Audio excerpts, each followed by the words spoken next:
네, 이제 지난 시간 이어서 우리 이제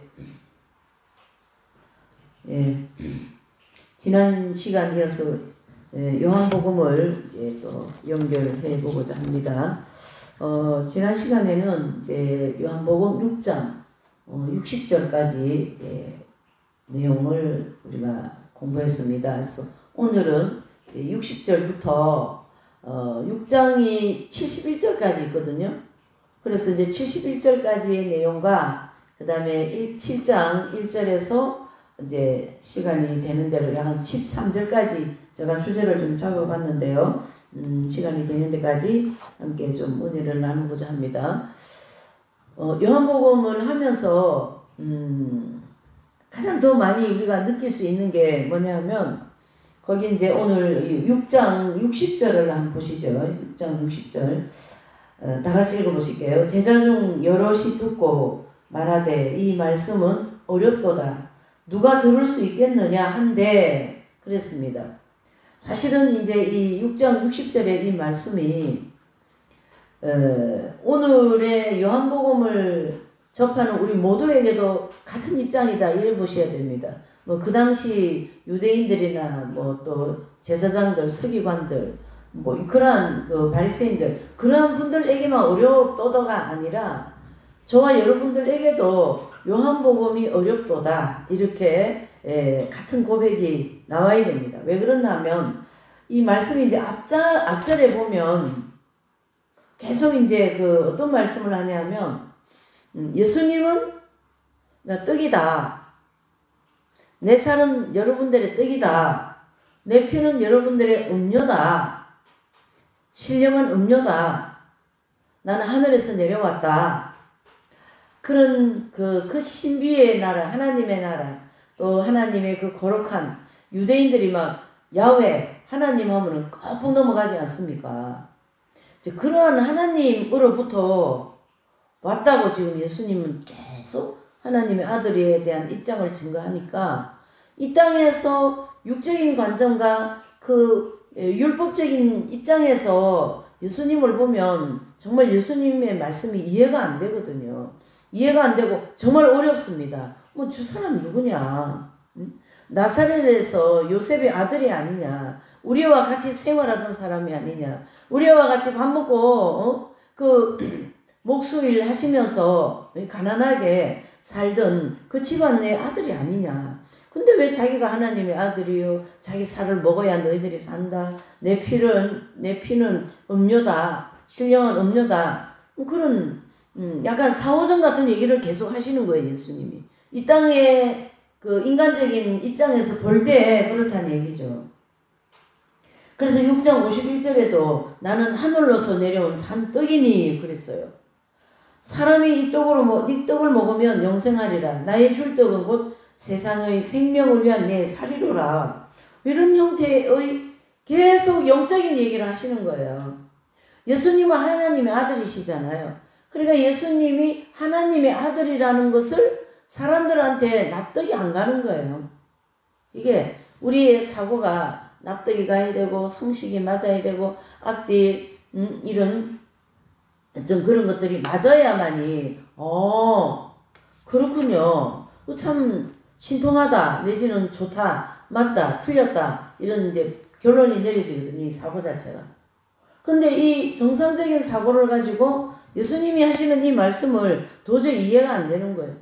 같이 밥 먹고 같이 동거동락하고 한 동네 청년으로서 한 가난한 집의 아들로서 그렇게만 보았던 예수님을 이제 예수님께서 장성하셔가지고 복음 전하하러 나오셔갖고 계속 예수님은 나는 하나님의 아들이다. 나는 하늘로서 왔다. 내 살은 떡이다. 내 피는 음료다. 내 피로 말미암아 너희가 구원을 받을 것이다. 죄 사함을 받을 것이다. 이러한 말씀을 계속 하시면서 59절을 맞춰주시고 이제 60절에 들어온 거예요. 그래서 이 60절에서 이제부터는 예수님께서 여기 보면 60절에서 71절까지의 그 제목이 주제가 뭐냐면요. 두 가지가 있는데요. 제자들의 수군거림, 그 다음에 많은 사람들이 주님을 멀리 떠납니다. 예수님을 떠날 수밖에 없어요. 예수님하고 대화가 안 돼요. 이 소통이 안 돼요. 요즘 사람들 뭐 소통하는 거 좋아하는데, 그 소통을, 물론 인간적이고 서로 우리가 인간관계적인 입장에서 소통이 잘 되어야 되지만, 가장 잘 되어야 되는 것은 예수님과 소통이 잘 되어야 되거든요. 나는 맨날 육적인 거 얘기하는 거 여기서, 아버지 나는 이게 필요하고 이 땅에서 좀 잘 살아야 되고 나 좀 편하게 살아야 되고 다른 사람보다 내가 좀 잘나야 되고 공부도 많이 해야 되고 내가 뭔가 좀 이런 여러 가지 스펙이 좀 좋아야 됩니다. 그런 어떤 기도와 구하는 내용이라면 예수님은 또 반대적이에요. 정과 욕을 십자가에 못 박으라. 예? 또 오리를 가져면 십자가에 심리까지 가져라. 겉옷을 달라면 속옷까지 내어주라. 이런 어떤 계속 나는 가지려고 하고, 쉽게 얘기하면 예수님은 그거를 버려라. 이게 반대적인 입장인 거예요. 그런 예수님과의 인간의 관계가 그렇습니다. 그러니까 60절에 와서 제자들 중 여럿이 무슨 말인지 못 알아듣겠다. 야, 베드로 알아듣겠니? 그렇게 되는 거예요. 제자들조차도 예수님의 하시는 말씀의 뜻을 못 알아들었다. 왜 그래요? 하늘의 얘기와 땅의 얘기가 이게 융합이 될 수가 없거든요. 하늘의 얘기는 영적인 것이고 땅의 얘기는 육신적인 것이다. 이렇게 볼 수가 있는 거죠. 그래서 61절에 보면 예수님께서 스스로 제자들이 이 말씀에 대하여 수군거리는 줄 아시고 가라사대 이 말이 너에게 걸림이 되느냐. 이미 예수님을 아시는 거죠. 예수님이 제자들이 도대체 무슨 말이냐. 못 알아듣겠다. 야 베드로, 요한, 안드레 이거 무슨 말인지 알아듣겠어? 그러시는 거예요. 그래 예수님이 이미 그거 아시고 내 말 못 알아듣겠지. 이미 예수님도 이해를 하고 계시는 거죠. 내 말은 못 알아들을 것이다. 이 못 알아듣는 거에 대한 이 상황을 잘 아시죠. 영적인 것과 육적인 건 절대 융합될 수가 없다. 영적인 것은 반드시 영적인 것이고 육적인 것은 반드시 육적인 것이다. 결국 우리가 이 땅을 육신의 몸을 벗고 이렇게 영의 세계, 즉 영계로 들어가면요. 육신의 것은 아무것도 아니에요. 그래서 육은 육이요. 영은 영이다. 이렇게 얘기하죠. 그래서 영은 영이죠. 그러니까 영계에 들어가고 육체는 이 땅에서 왔기 때문에 흙으로 돌아간다. 이런 하나님의 창조의 원리가 또한 적용이 되는 거죠. 그래서 이렇게 이제 수군수군하는 그런 사건이 이제 생기는 겁니다. 62절. 그러면 너희가 인자의 이전 있던 곳으로 올라가는 것을 볼 것 같으면 어찌 하려느냐. 자, 예수님이 또 62절에 보면 또 어려운 얘기 하셔요. 그러면 너희가 이전에 있던 곳으로 내가 가면 너희들이 이해할 수 있겠니? 그 얘기가 되는 거죠. 이전 있던 곳이 어디입니까? 예수님이 이전 있던 곳이 어디냐? 바로 예수님께서 앞으로 십자가에 이 육체의 몸을 죽으시고 부활체를 입으시고 이전에 있던 즉 원래의 하나님의 우편 자리, 하나님의 아들 자리로 가신다. 너희들 알아들으겠니? 그 얘기죠. 그럴 때 63절에 이제 그때 주님이 이제 못 알아들으시는 대한 내용을 하시는 거예요. 살리는 것은 영이니 육은 무익하니라. 내가 너에게 이런 말이 영이요 생명이다. 그래서 요한복음은 영적인 거 내지는 생명의 말씀만 기록해 놓은 거예요. 사도 요한께서. 그래서 요한복음이 어렵고요. 사복음서 중에 공간복음과 요한복음 이렇게 따로 해놓는 데 있지 않습니까? 공간복음은 마태복음, 마가복음, 누가복음 세 복음서예요. 그 다음에 요한복음을 따로 떼놨어요. 왜 그러냐면 세 복음서의 흐름의 내용과 요한복음의 내용은 완전히 다르거든요. 그러니까 요한복음에는 계속 영에 대한 거, 그렇죠. 영적인 거, 그걸 지금 말씀하는 것이거든요. 세 복음서 공간복음에는요, 복음 하나님 나라에 대하여서 귀신을 쫓고 또 병자를 고치고 또 없는 것을 있게 하시고 죽은 자도 살리는 이런 어떤 그 하나님의 그 능력, 하나님만이 하실 수 있는 그런 이제 능력을 행하셨다면 이 요한복음에서는 나사로를 살림으로 하여서 죽은 사람도 살리지만 나는 죽고 부활체를 입을 것이다. 영원히 사는 부활체를 입을 것이다 하는 이런 어떤 영혼에 대하여 영적인 것에 대하여 그러한 것을 설명하시는 장이 요한복음인데요. 이제 이 63절에도 살리는 것은 육이다. 그러니까 육을 살리는 것은 영이고 육은 무익하다 이런 뜻이에요. 그러니까 우리가 살라 그러면은 영적인 것을 영적인 회복을 해야 사는 거예요. 영적인 은혜를 받아야 되고 성령 충만 받아야 되고 성령의 뜨거운 은총을 받아야만이 우리가 영으로 새롭게 살아나는 거예요. 안 그러면 육신이 끌려가지고 육신에 의해서 영이 죽어 있는 거예요. 참 영적인과 육적인 걸 분리해서 얘기한다는 게 또 쉬운 일이 아닌데 그래도 하나님께서 요한을 통하여 요한복음을 통해서 영적인 게 뭐라는 것을 더 정확하게 알려주시는 거죠. 64절 그러나 너희 중에 믿지 아니하는 자들이 있느니라 하시니 이는 예수님께서 믿지 아니한 자들이 누구며 자기를 팔자가 누구인지 처음부터 아십니다. 자 여기서 이제 우리 힌트가 있는 거죠. 자기를 팔자 누구일까요? 바로 가룟 유다를 가르쳐 얘기하죠. 그는 늘 예수님의 말씀을 영으로 받아들이지 않고 무엇으로요? 육으로 받아들이기 때문에 예수님 말씀이 귀에 잘 안 들어와요. 솔직히 예수님을 따라는 다니지만 그 다음에 이제 65절에 보면 또 가라사대 이러함으로 전에 너희에게 말하기를 내 아버지께서 오게 하여 주지 아니하시면 누구든지 내게 올 수 없다 하였느니라 하시니라 이렇게 말씀하시죠. 그래서 예수님은 하나님의 아들이시여 모양새는 인간의 몸 살과 피를 가지고 오셨지만 예수님의 그 내용 그렇죠? 네, 예수님의 영혼 그 내용물은 하나님의 아들이라는 거예요. 그러니까 인간하고는 이거는 차원이 다르는 거죠. 비교하면은 답이 없습니다. 인간과 예수님과의 비교는 답이 없습니다.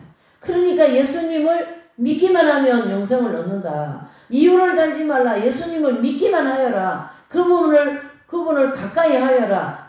그분의 말을 믿어라. 그분의 말씀을 믿어라. 그러면 영생한다. 그렇게 되는 거예요. 믿음으로 그래서 구원을 받는다라는 뜻이 이런 원리에서 나오는 것이죠. 예. 그러니까 아버지께서 너희들을 나한테 보내지 아니하셨다면 너희들은 나한테 올 수도 없다. 그러한 아주 강력한 하나님의 주권적인 하나님의 하나님의 주권과 하나님의 역사 속에 일어난다. 그런 하나님의 속성을 우리가 여기서 조금 살펴볼 수가 또 있습니다. 그러니까 이제 65절부터 보면 이제 뭐라 그러냐면 제자들이 수근수근 하는 거예요. 예수님 도대체 무슨 얘기 하시냐. 그렇게 계속 예수님과 제자들과의 관계도 지금 이게 매치가 잘 안 되는 그런 상황에서 수근거린다. 66절에 이러므로 제자 중에 많이 물러가고 다시 그와 함께 다니지 아니하시더라. 67절에 예수께서 12 제자에게 이르시되 너희도 가르려냐. 그래서 사람들이 예수님하고 이게 도저히 대화도 안 되고 영의 얘기와 육의 얘기가 이게 융화가 안 되죠. 그러면 이제 막 옥신각신 하시다가 이제 결국에는 사람들이 예수님을 물러가 버리죠. 그럴 때 예수님께서 제자들에게 너희들도 나를 떠나겠니? 그렇게 이제 물어보는 거예요. 왜요? 제자들은 예수님을 떠나면 안 되는 거거든요. 제자들은 예수님을 떠나면 어떻게 해요? 그러니까 제자들은 지금 아직까지는 육의 사람이지만 너희들은 나를 떠나지 말고 내가 얘기하는 이 영에 대한 내용을 알 때까지 나를 따라다니면서 공부하여라. 그런 뜻입니다. 그러면서 너희들도 내 떠날래? 뭐 내지는 떠나려냐? 그렇게 말씀을 하죠. 그럴 때 이제 68절에 시몬 베드로가 대답하되 주여 영생의 말씀이 계심에 우리가 네게 가오리까. 역시 사도 베드로입니다. 뭐예요? 영생의 말씀. 즉 예수님이 하시는 모든 말씀은 영생의 말씀. 예수님이 하시는 말씀은 쫓아가면 영생을 얻을 수 있는 거예요. 예수님 하시는 말씀대로 믿기만 하면 영생을 얻는 거예요. 예수님 말씀을 믿기만 하면 구원을 얻는 거예요. 그것을 지금 베드로 사도께서 68절에 고백을 해주고 있습니다. 그러면서 69절에 보니까 우리가 주는 하나님의 거룩하신 자인 줄 믿고 알았사옵나이다. 뭐라고요? 예수님은 거룩하신 하나님이시라는 걸 알았습니다. 예. 영이신 분이신 걸 알았습니다. 내지는 하나님의 아들이라는 걸 알았습니다. 그 얘기를 68절에 이제 베드로께서 하시는 거죠. 그러니까 69절에 보니까 뭐라고 그러죠요? 우리가 주는 하나님의 거룩하신 자인 줄 믿고 알았사옵나이다. 68절과 69절은 이제 제자들은 이제 예수님은 정말 하나님의 아들이시고 우리의 구세주이시고 예수님 말씀대로 가면 영생, 즉 영원히 또 영원한 천국에 갈 수 있다라는 걸 깨달았던 것을 68절과 69절에 이제 이렇게 고백을 하는 거죠.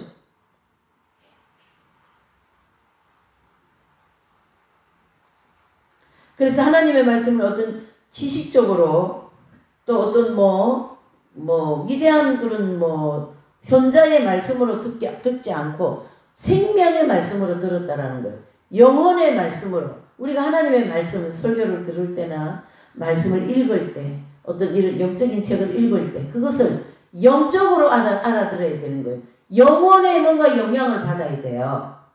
야, 이렇게 사니까 정말 훌륭해. 그리고 끝나면 아무 유익이 없어요. 야, 이거 영혼이 이렇게 정화돼야 돼. 마귀가 이렇게 내가 요구를 할 때에 마귀는 이렇게 할 거야. 이런 영적인 거 내지는 천사가 지금 나하고 함께 있어. 성령께서 나와 함께 계셔. 그렇죠? 시편 23편에 여호와는 나의 목자시니 내게 부족함이 없으리라. 여호와 하나님은 나의 목자. 그 때문에 나는 부족함이 없어요. 이런 영으로 받아들여야 된다. 제가 육체가 있고 영이 있다면 육으로 이 말씀을 받아들일 게 아니라 여호와는 나의 목자시니 나는 정말 모든 것이 먹고 입고 마시고 인생 살아가는데 부족함이 없어. 그렇게 받아들이면 안 되는 거예요. 시편 23편은. 시편 23편 4절에 보면 내가 사망의 음침한 골짜기를 다닐지라도 해를 두려워하지 않는 것은 주께서 나와 함께 하심이라 그랬지 않습니까? 또 더 구체적으로 주의 지팡이와 막대기가 나를 안위하시도다. 그러니까 나는 내가 다윗이 그 망명생활을 하면서 온갖 쫓기는 생활, 도망자의 생활을 하면서도 그 가운데서 시편 23편을 이분이 시를 기도를 하지 않습니까? 주님, 내가 사망의 음침한 골짜기를 다니는 이 엄청난 고난 속에 있다 할지라도, 그렇죠? 내가 이 고난이, 이 여러 가지 고통이 어렵게 느껴지지 않고 이거는 아무것도 아니다 이렇게 생각하는 것은 주님께서 나와 함께 하십니다. 그런 뜻이 되는 거죠. 주님께서. 그 주기철 목사님이라든가 이성문 목사 이런 분들이 그 신사참배 문제로 감옥에 들어가서 그런 매일매일 그 7년이라는 시간 동안 매일 나가서 고문을 당하는 거예요. 왜요? 신사참배하라고. 그 신사참배하라고 매일 고문하는 그 고문을 당하여도 이 고문을 두려워하지 않는 것은 주님께서 나와 함께 하심이라. 그렇게 시편 23편을 받아들여야 돼요. 여러분. 이 땅에서 먹고 마시는 게 많아서 내가 여호와는 나의 목자다. 내가 부족함이 없다. 그렇게 육으로 받아들이면 안 된다는 거예요. 영적으로. 그 감옥에서도 두 아들을 좌파 세력, 지금까지 좌파들이 있잖아요. 그 좌익 세력들의 그런 에게 총뿌리에 머리를 맞아서 둘이가 다 순교를 하지 않습니까?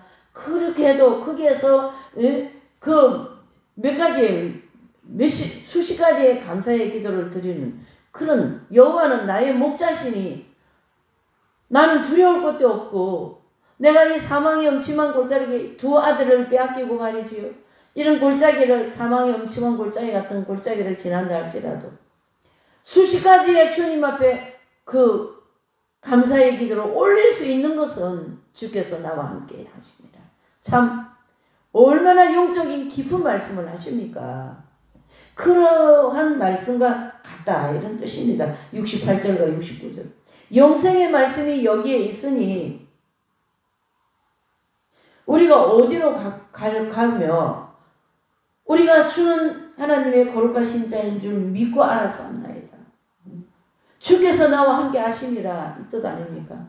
여러분 시편 23편을 그냥 예? 그 의미를 좀 더 깊이 우리가 묵상하면 정말 좋을 것 같아요. 시편 23편 그런 말씀이 아니라는 거죠. 그 고난 속에서도 내가 그 고난이 두렵지 않은 것은 예수님께서 나와 함께 하시고 그 7년의 옥생활 속에서도 두려운 것은 없어요. 왜요? 주기철 목사님 왜 그렇습니까? 주께서 나와 함께 하시기 때문에. 또 뭐라 그래요? 주의 막대기와 주의 지팡이가 나를 지키기 때문에 괜찮습니다. 그거와 마찬가지죠. 영생의 말씀이 여기 있사오니 저 우리가 어디로 가겠나이까? 주의 말씀은 영생의 말씀, 즉 영생의 말씀입니다. 그렇게 깊은 진리의 말씀을 베드로가 이렇게 고백을 하는 것을 볼 수가 있습니다. 이러한 결단들이 우리에게도 필요한 거죠. 지금 여러 가지 이 탄핵 정국을 통하여서 고통스럽고 상식이 안 맞고 한다 할지라도 거기에 뭐 그렇게 저는 요번에 이런 일을 보면서요. 뭐 지난번에도 좀 얘기했지만은 뭐 그렇게 물론 나라가 이제 대통령이 탄핵이 안 되고 해서 정상으로 복귀돼야 되는 것은 기정사실이고요. 현사실이고 이제 우리가 뭐 좀 경제가 어려워서 내지는 날씨가 추워서 눈이 와서 비가 와서 그게 그렇게 고생스럽지도 않아요. 무슨 뜻인가? 과거에 일제에 우리나라가 창탈당해서 속국으로 되고 말이죠. 국권이 다 창탈당하고 말이죠. 그렇게 할 때에 그 독립운동, 독립투사들은 다 20대고 30대 초반이에요. 안종훈 의사도 30대 초반이고요. 예. 윤봉길 이런 사람 다 20대 여러분. 그런 위대한 독립군들은 그 20, 30대에 지금 2030처럼 말이죠.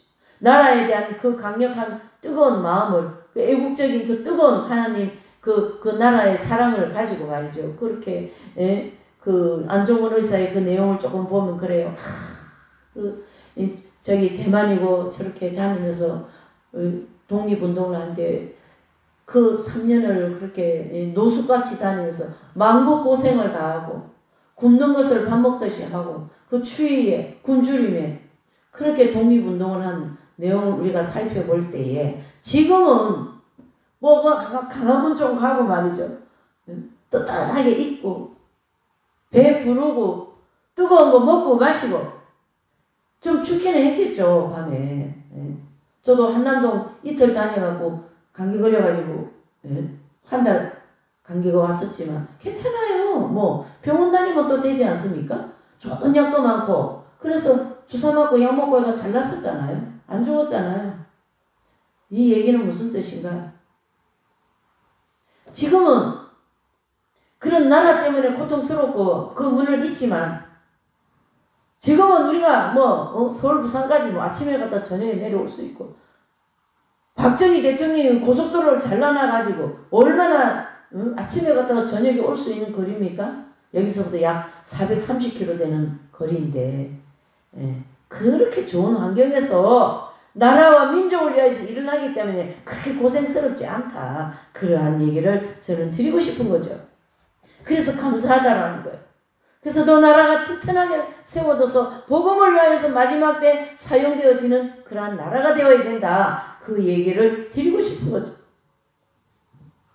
그래서 이 복음의 이 생명의 말씀, 많은 영혼들을 살릴 수 있는 말씀, 천국의 백성을 만들 수 있는 이 다이너마이트와 같은 폭발적인 이 복음의 말씀이 마지막으로 대한민국을 통하여 한 번 더 선포될 것이다. 그 계획을 이루어드리기 위하여서 하나님께서 이 탄핵 천국이라고 하는 이 엄청난 환란을 통해서 이 어둠의 세력을 확 다 드러낸 거거든요. 이게 더 어둠의 세력은 원래 숨요.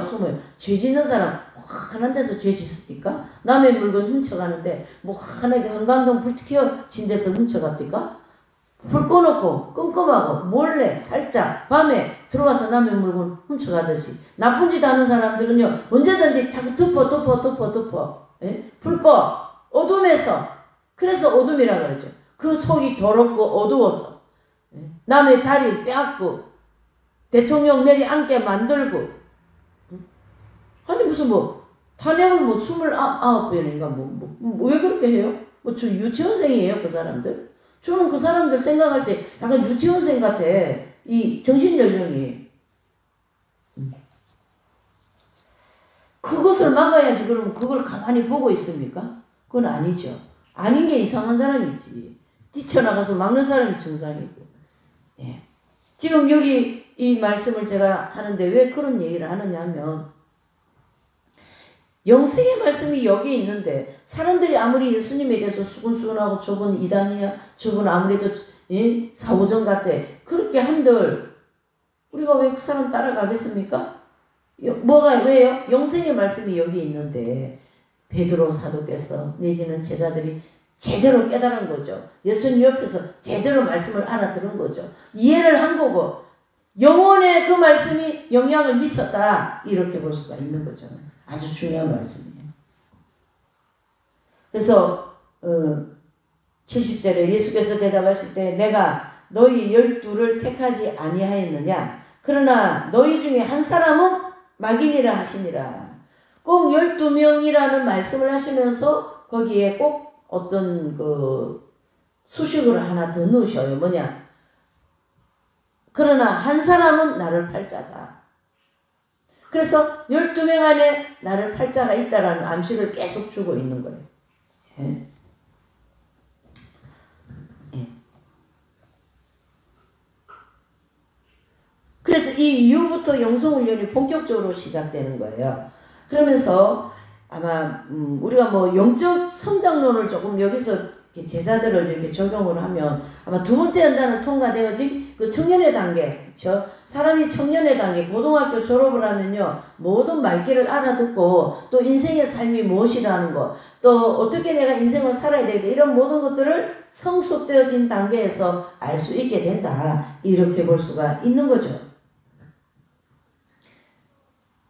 그래서 하늘에 그 두 번째 통과를 하게 된 성도들은 하늘의 비침을 한 번 비침을 얻고 히브리서 6장에 나오죠. 하늘의 비침을 한 번 얻고 하늘의 비침이라는 영의 그 깊은 영적인 체험을 죄에 대한 죄를 용서받는 체험 두 번째 연단을 통과하면서 경험이 되어진 히브리서 6장 1절에서 5절의 말씀을 이제 경험한 그런 입장이고 또 그 중에 한 사람은 예수님을 팔자가 나온다. 즉 가룟 유다 같은 사람도 두 번째 연단을 통과하고 난 다음에 예수님을 팔 수 있는 그 마음이 어떠냐면은 뭐 그때부터 생겼다 이렇게 얘기하기는 그렇고요. 보편적으로 가라지, 교주 이런 사람들은 두 번째 연단 즉 한 번 비침을 얻고 하늘의 은사를 맛보면서 성장을 계속해야 되는데 그 성장하는 과정에서 허례와 윗선이라고 하는 격길로 가가지고 거기에서 아성을 쌓는 거예요. 자아가 깨어져야 되는데 자아가 깨어지지 않고 아성을 쌓으면서 어떻게 해요? 육선 빌딩을 쌓아버리거든요. 그거는 아성 쌓는 것은 마귀의 집을 짓는 거다 이렇게 볼 수가 있는 거거든요. 그게 두 번째 연단 즉 한 번 비침을 얻고 하늘의 은사를 맛보면서 타락한 자들에게 주어지는 영적인 상태다 이렇게 볼 수가 있는 거죠. 그래서 그 중에 12명 중에 한 사람이 그런 사람이 있다라는 걸 말씀하는 거죠.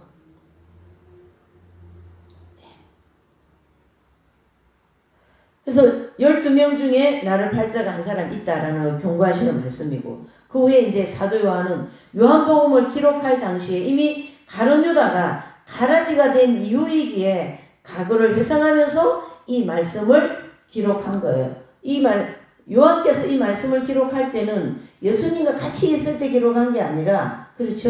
예수님 가시고 부활하시고 성천하시고 다 경험 다 하고 난 다음에 경험적인 것을 여기다가 요한복음에다 기록했기 때문에 사도 요한의 그 기록 내용은 조금 세 개의 복음서보다 다른 방향을 놓고 기록했다 이렇게 볼 수가 있습니다.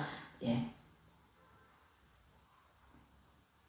자, 그 다음에 이제 이렇게 해서 이제 6장을 이제 71절까지 마쳤고요. 이제 7장 1절에서 13절은 그 예수님, 그 주님의 형제와 대화하는 그런 내용으로 좀 구성되어 있습니다.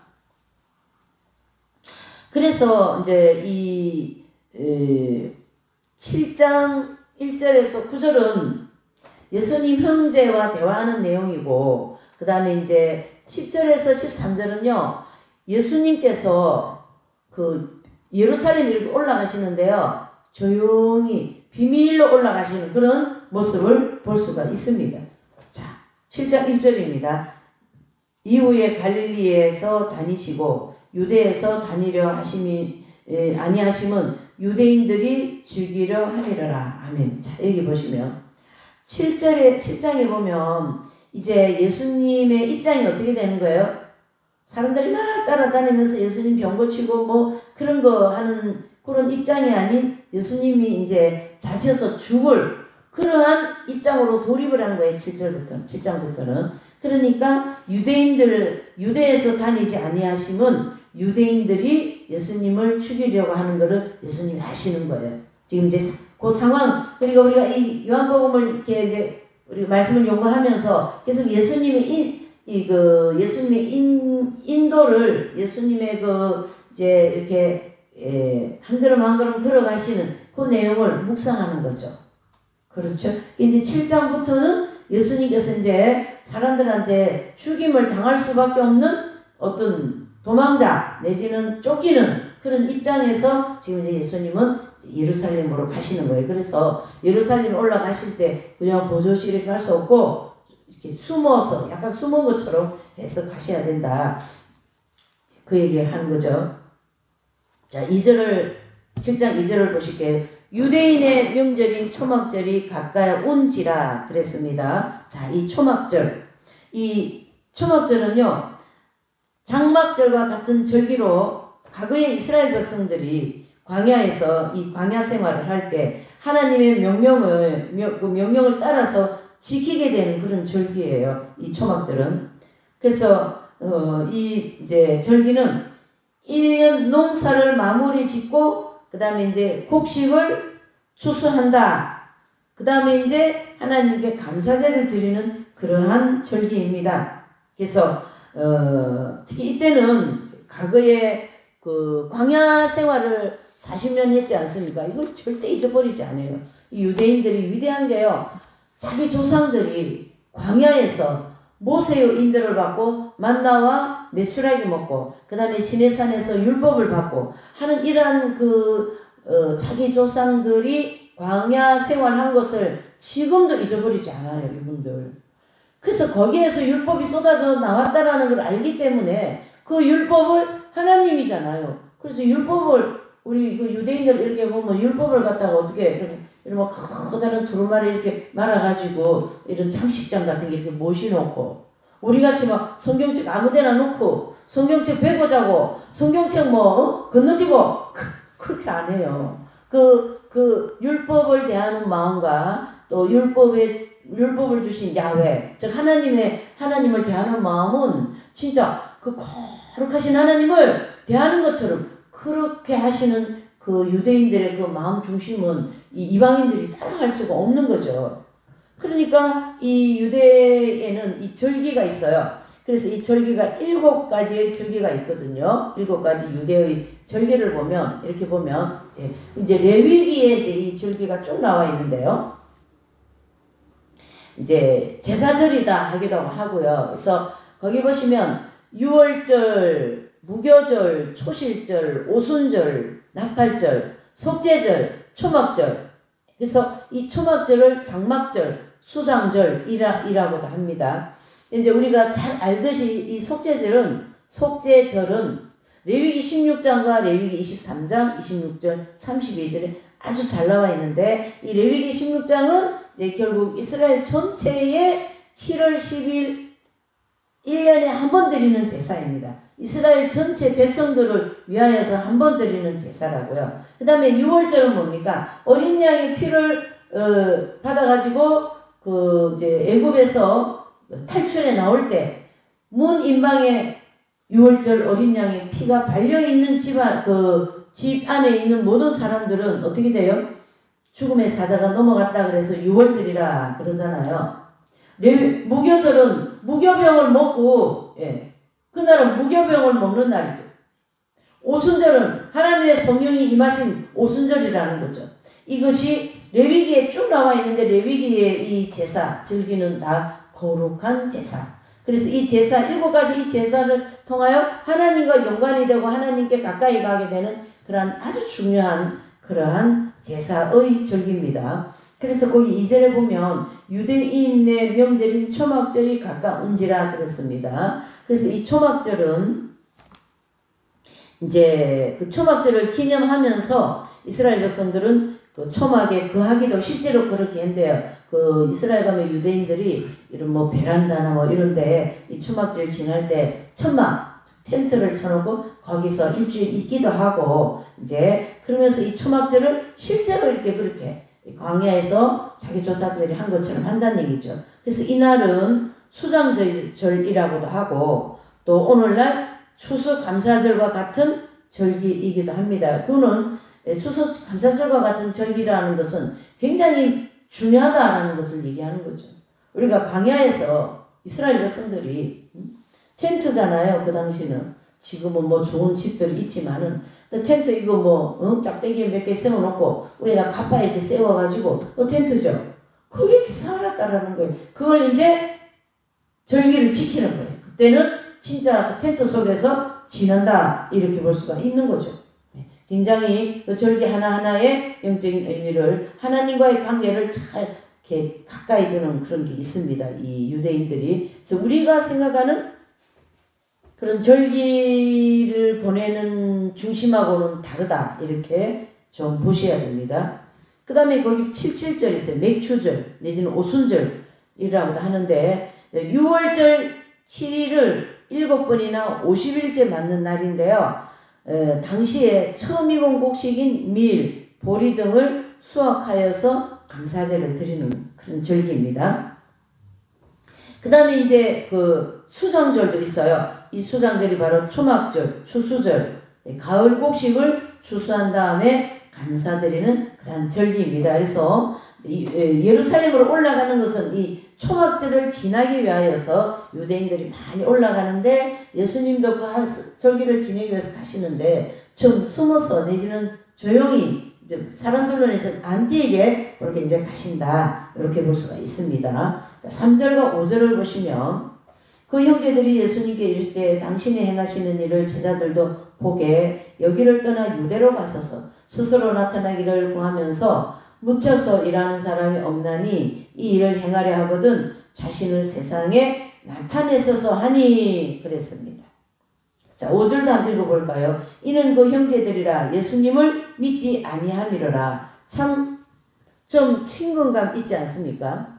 우리도 예수님을 믿기는 믿는데 형제들은 예수님을 안 믿는 사람들이 정말 많죠. 그래서 형제 자매를 위하여 구원을 문제를 놓고 기도하고 형제들을 구원시켜 달라고 막 기도 많이 하지 않습니까? 예수님 입장도 똑같아요.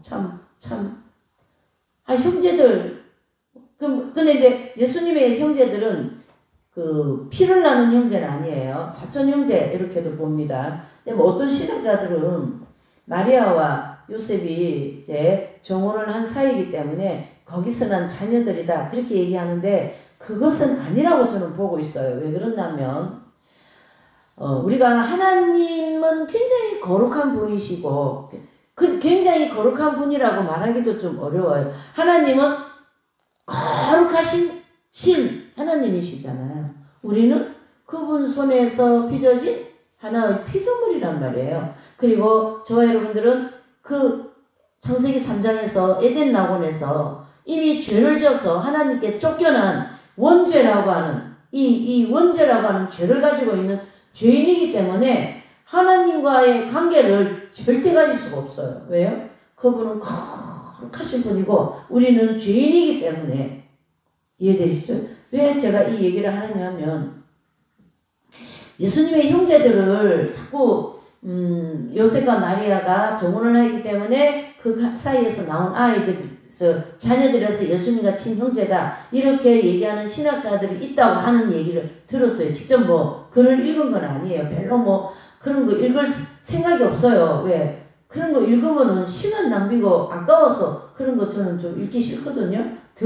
학자들이 얘기하고 또 뭐 그런 신학에 대해서 얘기하시는 분들이 목사님들이 하는 얘기를 들으면 이들은 이제 예수님의 형제들이다 이렇게 얘기하는데 또 한쪽의 학자들은 그렇지 않다 이렇게 얘기하는데 저는 그렇지 않다에 더 많은 마음을 가지고 있어요. 왜 그렇나 하면 이유를 이제 얘기하는 거죠.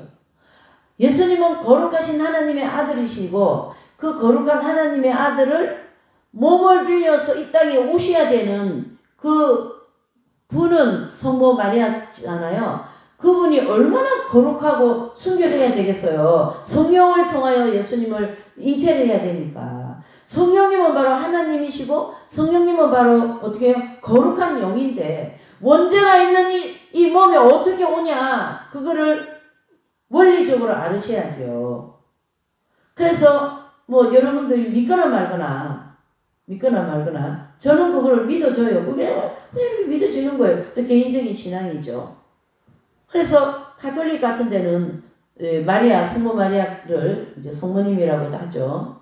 성모님에 대한 오해가 많은데 뭐 그것까지 제가 얘기할 그런 계제는 아닌 것 같고요.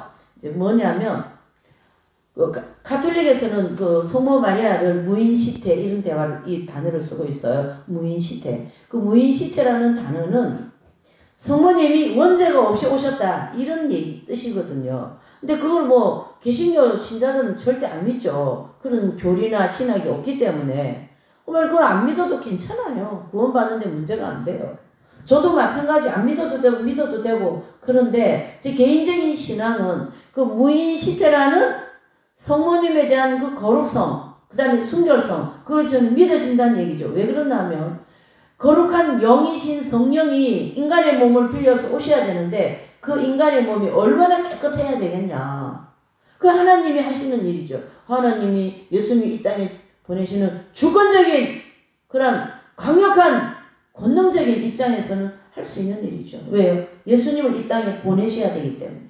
왜 예수님이 이 땅에 오셔야 되는 거예요? 바로 저와 여러분들과 같은 저 같은 죄인을 위하여서 예수님은 거룩하신 제물이 되기 위하여서 레위기 16장 흠이 없는 제물이 되기 위하여서 이 땅에 오셔야 되는데 인간은 흠이 없는 제물이 단 한 사람도 없다는 얘기예요. 구약의 제사장 뭐 누구든지 간에 왜요? 원죄를 가지고 있기 때문에 제물이 될 수가 없어요. 그렇기 때문에 어떻습니까? 제물이 되기 위하여서 이 땅에 예수님은 오셨는데 그 거룩하신 분이 예수님은 원죄가 없이 오신 거거든요. 예. 그러니까 흠없는 제물의 자격이 되는 거예요. 그래서 십자가에서 예수님이 죽으시는 그 제물은 인류의 모든 죄를 다 짊어지고 죽으실 수 있는 제물의 자격이 되는 거예요. 이해되십니까? 이런 속죄원천과 연결해서 속죄의 제사와 연결해서 예수님이 십자가에 돌아가셔야 되는 그 속죄의 제물과 연결해서 예수님 탄생과 성모님의 무인시태를 연결해보면 하나님의 거룩성이 성립이 되는 거죠. 이해가 되시죠? 제 개인적인 신앙과 제가 진리를 종전한 입장이기 때문에 여러분들한테 믿으라고 강조는 안 해요. 예.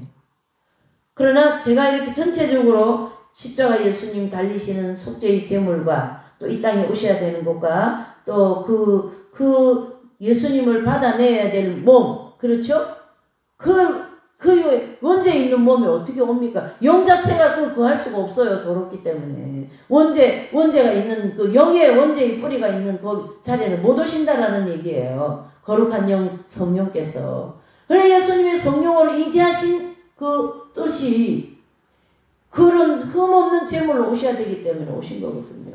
그리고 하늘에 하나님의 아들이신 하나님이 이 땅에 어떻게 인간의 죄를 가지고 올 수 있으면 말이 안 되는 거예요. 이거. 그래서 이제 그런 얘기를 하시는데 어쨌든 이 그 7장 요한복음 7장 3절에 나온 이 형제들은 예수님의 사촌 형제들이다. 이렇게 정리한 학자들의 말을 저는 더 믿습니다. 예. 친형제는 아니다. 이 친형제 아닌 부분을 제가 속죄 제물과 하나님의 거룩과 성령의 이 땅에 성령님이 오셔서 한 사람의 몸을 빌려서 예수님이 오셔야 되는 그런 이 원리를 쭉 설명을 지금 했지 않습니까? 그래서 성모님은 무인시태 이러한 그 가톨릭에는 그런 교리가 있는데요. 그걸 저는 믿는다. 뭐 가톨릭 공부한 적은 없습니다. 그런 신학 공부한 적은 없는데 그런 이치가 전체적으로 아주 자연스럽게 맞아떨어지는 거죠. 하나님의 거룩성을 중심으로 볼 때에 자, 여기까지만 하고요. 어쨌든 예수님의 형제는 친형제는 아닙니다. 그걸 확실하게 저는 얘기해 드리고 싶고요. 그 다음에 주님은 친형제가 없습니다. 모친 마리아는 평생 동정을 지킨 분이고요. 이것이 기독교의 정통의 교리입니다. 그러므로 이들은 주님의 사촌 형제들로 보아야 된다. 이래 정리를 합니다. 그들이 주님으로 하여금 나타나서 일을 할 것을 강요하였습니다. 이는 그들의 형제들의 마음 속에 주님은 예수님을 정치적인 어떤 그런 메시아로 이해했기 때문이에요. 이거는 그 당시에 유대인들의 보편적인 가지고 있는 사상이에요. 다윗과 같은 강력한 왕권을 가지고 메시아가 그런 왕권을 가지고 저 로마 좀 부숴주시오. 그리고 우리가 이 로마의 속국에서 좀 벗어나게 해주시오. 그러한 메시아관을 가지고 있기 때문에 형제들도 그러한 사상을 가지고 있다. 이렇게 볼 수가 있는 거고요. 그러나 주님은 이들의 요구, 그 형제들의 요구와 정반대로 어떤 종교적인 메시아로 우리의 죄를 구속하기 위하여 오신 하나님의 아들이신 메시아다. 나는 메시아다. 나는 너희들의 죄를 없이 하기 위하여 오기 위한 속죄 제물이야. 구원자야. 그 뜻입니다. 그래서 예수님 이 땅에 탄생하실 때 천사들 그러죠. 땅에는 평화, 하늘에는 영광. 예수님이 이 땅에 오심으로 해서 우리의 모든 죄를 속죄받을 수 있는 길이 열렸기 때문에 평화다. 그런 뜻이 되는 거죠. 하나님 나라의 평화가 이 땅에 임한 거죠. 결국 주님의 그 친척인 그 형제들은요. 주님을 정확하게 알지 못하였고 그분을 믿지 않았어요. 네. 그냥 형제님, 이웃 내지는 뭐 사촌 그렇게만 알았다.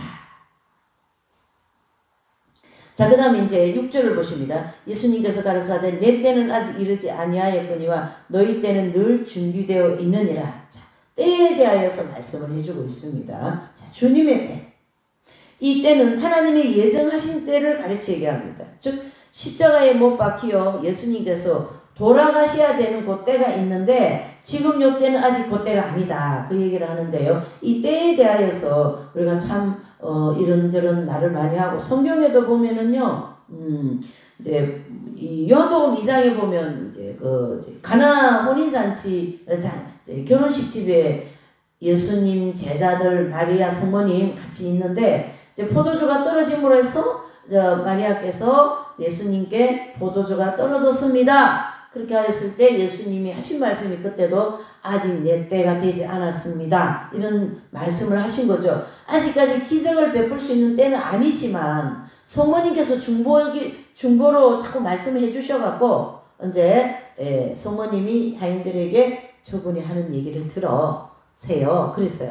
그렇게 물을 항아리에 갖다 부어라 이래 되지 않았어요? 그랬더니 물이 막 그냥 포도주로 막 변해버리는 그러한 기적이 예수님의 사역 첫 번째 기적이 가나의 혼인잔치의 기적입니다. 물이 포도주 되는 기적이요. 예. 그래서 이 때에 대하여서 굉장히 말씀 많이 하시는데요. 구약에도 그렇고 신약에도 그렇고 보면 모든 일에는 잠언서에 뭐예요? 만사의 때가 있다. 예수님도 활동을 활발하게 할 때가 있다. 십자가에 돌아가실 때가 있다. 아직은 십자가에 매달릴 때가 아니다. 이런 뜻으로 받아들일 수도 있고요. 또 창세기 41장 31절을 보면 7년 풍년과 7년 흉년에 대한 이 일을 하나님이 정하셨다라는 거예요. 그래서 요셉을 통하여서 그 일을 하겠다라는 하나님의 정하신 일이다. 예, 그때에 그 일을 하시겠다 이렇게도 볼 수가 있는 거죠. 자, 그때에 대해서 우리가 볼 수가 있고요. 그 다음에 이제 7절에 세상이 나를 미워하나 그랬습니다. 7절에 세상이 너희를 미워하지 못하되 나를 미워하나니 이는 내가 세상의 행사를 악하다 증거함이라 그랬습니다. 자, 무슨 말씀일까요? 바로 세상은 하나님, 예수님이 하시는 일이 마음에 안 들어요. 그래서 공의가 강같이 흐르고 또 하나님의 사랑이 막 그냥 이 세상에 흘러넘치는 것을 마귀는 싫어해요. 그래서 마귀는 어때요? 모든 거 다 내 거예요. 마귀는 약간 암존재 같은 그런 속성을 가지고 있어요. 내 거도 내 거고 너 거도 내 거고 그렇죠? 내 거도 내 거고 남의 거도 내 거다. 그러니까 남의 자리를 뺏으려고 대통령을 탄핵시키는 거죠. 죄도 없는데 뒤집어 씌워가지고 그게 마귀가 하는 일이죠. 그런 악한 마귀의 자기 욕심과 함께 결탁이 되어가지고 마귀의 종노릇을 하는 것이죠. 지금 다 그런 거 아니겠습니까? 가만히 있는 대통령을 왜 탄핵하는 거예요? 잘하고 있는 분들을 왜 탄핵합니까? 그것도 뭐 줄탄핵이라고 그러대요. 줄탄핵인데 지금은 또 줄기각이랍니다. 그게 뭐 유치원생 하는 일도 아니고 뭐 그런 일도 다 있나. 저는 그런 걸 보면 이해도 못하지만 정말 그분들이 정신연령이 어디까지인가 그거 좀 알고 싶어요. 그런 거 좀 말하고 싶어요. 당신네들 정신연령이 어디까지인가 유치원인가 초등학생인가 뭐냐 뭐예요. 줄탄핵에다가 줄기각은 또 뭐예요. 다 기각해야지 탄핵부터가 문제가 있는 거니까. 지금의 나라에 돌아가는 상황을 얘기 안 할 수가 없어요. 자, 이와 같이 정의롭게 이 나라를 움직이는 것을 마귀는 싫어합니다. 그래서 복음이 폭발적으로 전파되고 북한이 막 복음 통일로 되어지고 북한에 있는 저 불쌍한 백성들을 풀어놓고 세상에 밥을 뜨뜻한 쌀밥에다가 밥을 배불리 먹는 게 소원이라 하니 그 말을 들으면 너무나도 마음이 아픈 거죠. 안 그렇습니까? 우리는 우리는 밥을 어떻게 먹으면 알만 먹으면 뭐라 그래요? 뭐 좀 폭탄, 예? 탄수화물 폭탄이니 해가며 거다가 뭐 이것저것 넣어가지고 5가지 6가지 곡물밥을 만들어서 먹고 이래 먹고 저래 먹고 너무 잘 먹어서 또 병나고 너무 잘 먹어서 막 살찌고 말이죠. 난리 났죠. 이쪽은 너무 잘 먹어서 난리 나고 저쪽은 너무 못 먹어서 난리 나고 미국도 너무 잘 먹어서 막 뚱뚱한 여인들이 많이 나오고 말이죠. 사람이 다 뚱뚱하잖아요. 뚱뚱하면 병만 오는 거예요. 당뇨니면 이런 거. 얘기하다가 이렇게까지. 네. 그렇죠. 세상은 예수님은 절제하세요. 음식을 좀 박하게 드세요.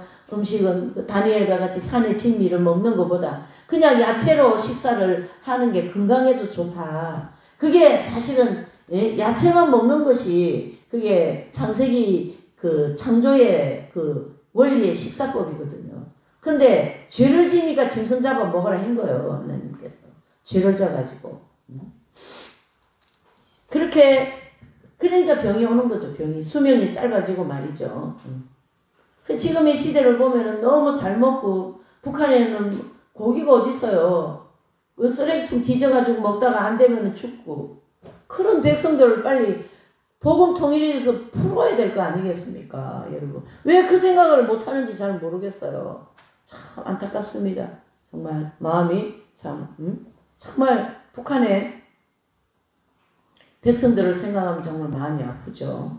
너무너무 빨리 복음 통일이 돼서 저들에게 먹는 거 사람같이 살 수 있도록 길을 열어줘야 되는 거예요. 이 대한민국이 이제 그 사명 우리에게 주시지 않았습니까? 그리고 이 복음을 이제 또 북한에다가 이제 평양에 하나님의 교회를 세워서 활발하게 복음 선교를 하라고 대한민국을 지금 이렇게 하나님이 도와주고 계신데 이렇게 좌파들이 체제 전쟁을 지금 하고 나라를 체제를 공산화로 사회주의로 바꾸려고 이러고 하지 않습니까?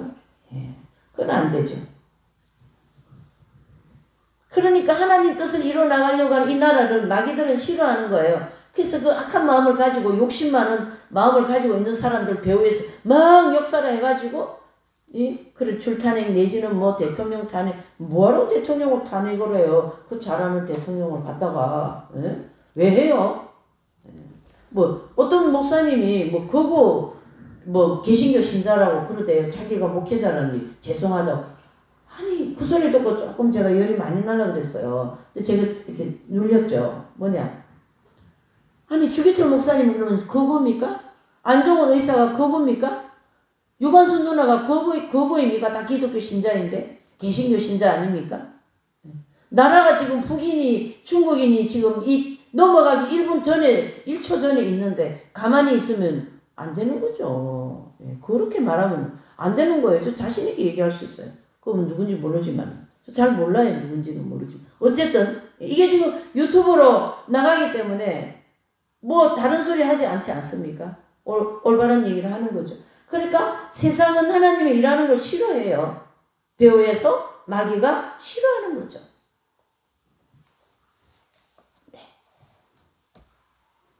예, 그러므로 어둠에 속한 사람들로부터 미움과 핍박을 당하게 될 것이다. 이는 어둠과 빛이 함께 할 수 없는, 즉 빛과 어둠은 절대 공존할 수 없어요. 영과 육은 공존할 수 없는 것과 같은 원리입니다. 그래서 주님은 세상 사람들로부터 세상 사람들의 그 행위를 악하다 이렇게 요한복음 15장 18절에서 29절, 고린도후서 6장 14절 16절에는 그렇게 말씀하고 있습니다. 그러니까 세상에서 막 그 말에 막 반발하는 거예요.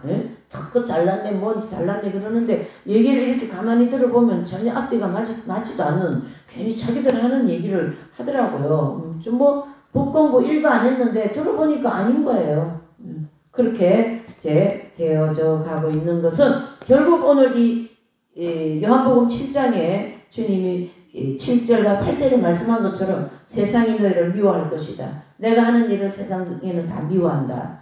공의롭고 사랑하고 저 북한에 있는 백성들 도와주고 이렇게 민주주의 같은 좋은 나라를 만드는 것을 마귀는 싫어한다. 왜요? 복음 전하는 일을 싫어한다. 만약에 사회주의가 되면 교회가 먼저 문을 닫아야 된다. 그런 입장 아닙니까? 여러분. 그러니까 더 기독교가 더 나라를 지키는 것이 맞다.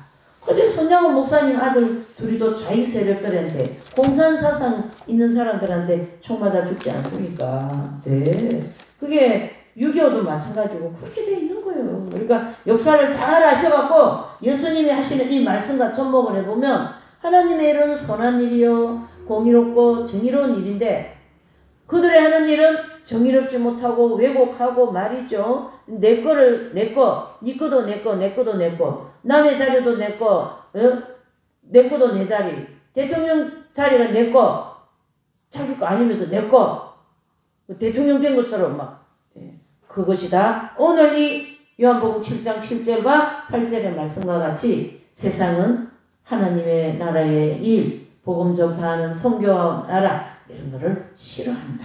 그래서 마귀가 역사를 한 거다. 그러나 하나님은 우리를 이런 여러 가지 경제 문제나 이런 상식이 맞지 않는 이렇게 도저히 이해되지 않는 이러한 일들을 통하여 우리를 연단하여서 영적으로 잠자는 데서 깨어나게 하시고자 하신 하나님의 놀라운 은혜와 섭리와 역사인 줄 믿고 오늘 여기까지 이제